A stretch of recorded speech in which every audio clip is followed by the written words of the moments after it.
Hello, good afternoon from rural Pakistan, bringing you some frontier observations about the conflict in the Middle East. We are on the third day of the war, and the fighting has already spiraled into a regional conflict, which has both geopolitical and humanitarian implications. Here is what we know so far. Reports emerged this morning that several US's airplanes were crashed in Kuwait. Some apparently were hit by the Iranian missiles or drone strikes, but it is unclear at the moment. The Kuwaiti Minister of Defense confirmed that several US's warplanes went down, although the pilots ejected safely and were in stable condition. There is a video of an F-15 fighter jet somersaulting in the sky, engulfed in flames mid-air before crashing. This is unclear whether the fighter jets were hit by Iranian missiles or whether it came under some friendly fire or whether it was some technical error. But this is the first time that any US's military or aircraft losses have been publicly acknowledged during this conflict. The key oil facility in Saudi Arabia was hit very badly and was forced to shut down. The energy markets are reacting really sharply and critically.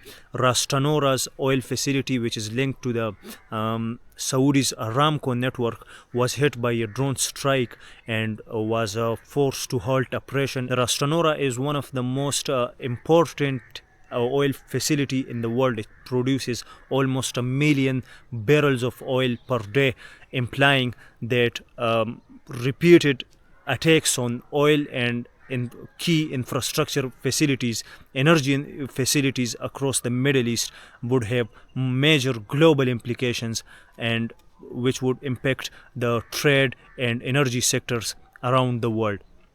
The third most major political development coming out of the Middle East is that the Iranians Supreme National Security Council's secretary Ali Larijani, he has rejected negotiating with the US. Now, Ali Larijani is at the moment a very powerful man in the Iranian establishment, and he said that Iran will not negotiate with the United States. This rejection of talks by the Iranians come amid rumors where Trump last night says that the new administration or the new leaders in Iran wants to talk, and I will talk with them, but they should have talked sooner.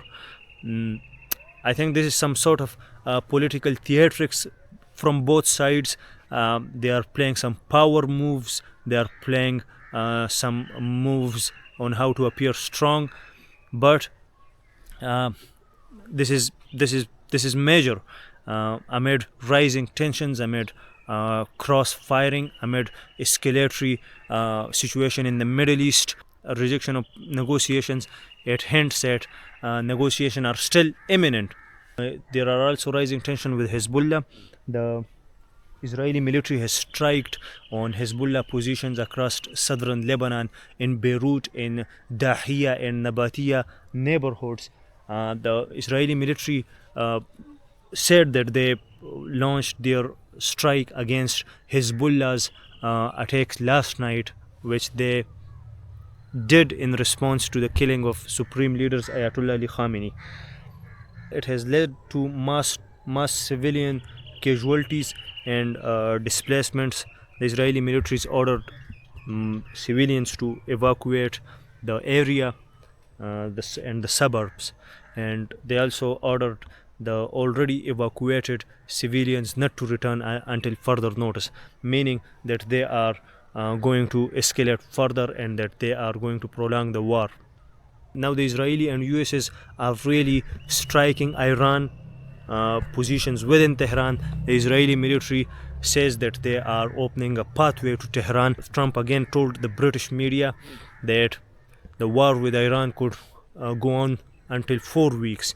So there is some back and forth shufflings of cards, shufflings and reshufflings of political and major military moves. But after all, the region and the world suffers. The attacks on energy and global oil facilities could really disrupt the energy market and could spike prices in the oil market, which could have really drastic implications on the trade sector. The attacks and the fighting between Hezbollah and Israel is also really worrisome. The key things to look for is global oil markets.